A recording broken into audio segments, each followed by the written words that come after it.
السلام عليكم البنات، كي دايرين؟ نتمنى تكونوا بخير وعلى خير. اليوم جبت لكم الورقه بالسطيله بالعجينه د المسمن. كتجي هكا زوينه وما كنكثرولهاش الزيت في الدهين، كتجي بحال الطياب ديال التريد، كنطيبوها على شكل ديال التريد وكتجينا ناجحه وزوينه ورقيقه كيف كتشوفوا.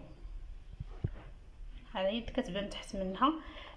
نستعملوها في اي حاجه معمره حلوه ولا مالحه وكتجي زوينه. هانتوما هاد الكميه اللي درت ما شاء الله كلها رقيقه. تبعوا معايا الفيديو من الاول، تبعوا المقادير وطريقه التحضير. عندنا هنايا العجينه ديال المسمن، عجناها عادي طحين فورس مع شويه الملحه وعجناها بالماء صافي. كنعجنوها مزيان حتى كندحكوها مزيان تولي معلوكه، وكنقرصوها هكا قريصات صغار، وكناخذ كل قريصه هكا وحده كنديرها في الطحين بحال هكا، والثانيه كنديرها في الزيت ونلصقهم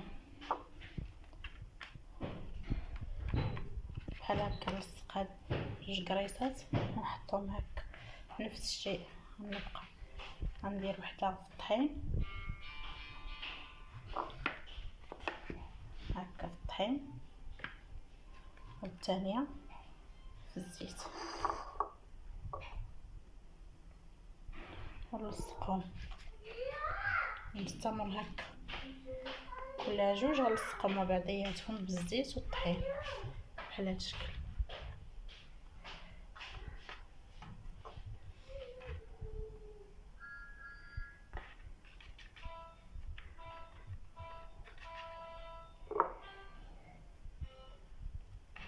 ونحطهم يرتاحوا.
هكا وحده في الطحين وحده في الزيت. تنسالي الكميه اللي عندي كامله ديال هاد العجينه.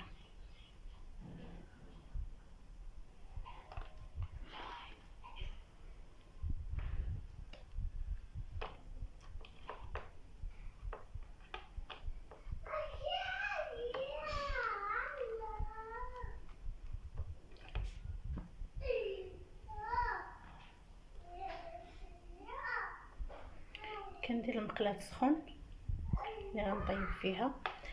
هاد العجينه ممكن نديروا بها التريد كنخليوه يطيب مزيان، ورقه كنخليوها تشرب. انا غنديروا بها الورقه والتريد، يعني هاد الطريقه كنديروا بها التريد ديال الرفيسه، كنديروا بها الورقه ديال البسطيله. كنسرحوها هكا مزيان تيبان لينا تحت سطح العمل.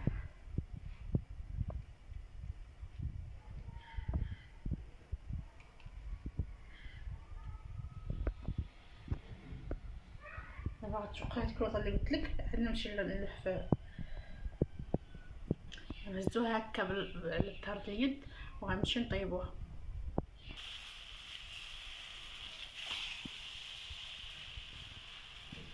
كنطيبوها هكا على ظهر المقله، كنخليوها تطيب مزيان غتشرب.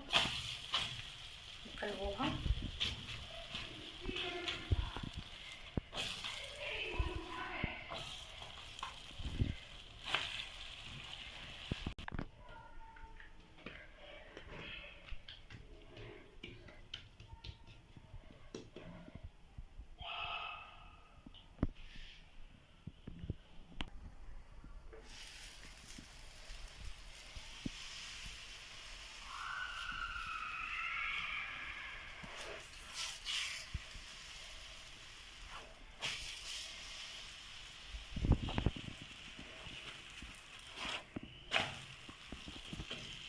كنخليوهاش طيب مزيان، كنشرب كنحيدوها.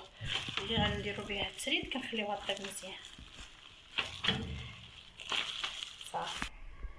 فاش كنطيبوها كنبقاو نحلو على هذا الشكل، كنحلو حيت راه جوج اللي دايرين، كنحلوها بشويه باش ما تقطعش. وكيف كتشوفوا ها كتجي رقيقه، تصلح في السيجار، تصلح في البريوات، تصلح لنا في اي حاجه معمره. هذه شويه تقطعت، حاولوا غير بشويه.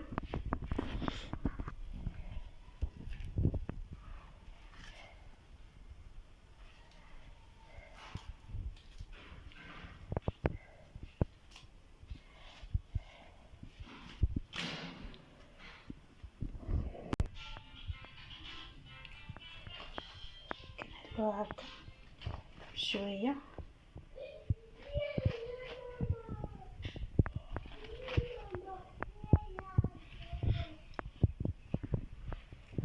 غير بشويه باش ما تقطعش.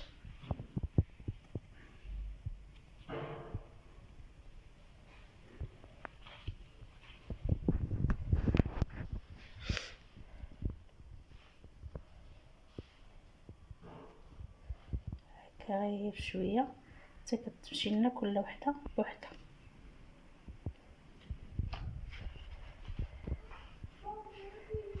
كيف كتشوفوا كتجي على هذا الشكل رقيقه، تصلح لاي حاجه نعمروا فيها بريوات، شي حاجه حلوه مالحه، كلشي كيجي زوين. نستمر هكا تنحل كلشي الوريقات اللي عندي ونرجعوا مع اخر مرحله. بعد ما كنكملوا الوريقات اللي عندنا كاملين كنفتحوهم، يعني كنحلوهم على جوج بحال هذا الشكل. كتجينا الورقه ديالنا كيف كتشوفوا رقيقه بزاف.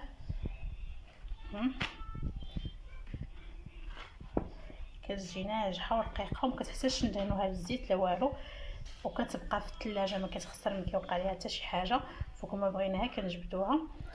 نتمنى الفيديو ديال هذا النهار يعجبكم. ما تنساونيش من لي لايك، واللي اول مره كيشوف القناه يدير ابوني. هانتوما الوريقه ديالنا ناجحه وزوينه واقتصاديه. ما نضلوش ندهنوها بالزيت ولا نكثروا ليها هذيك الزيت بزاف، كتجي بحال هكا.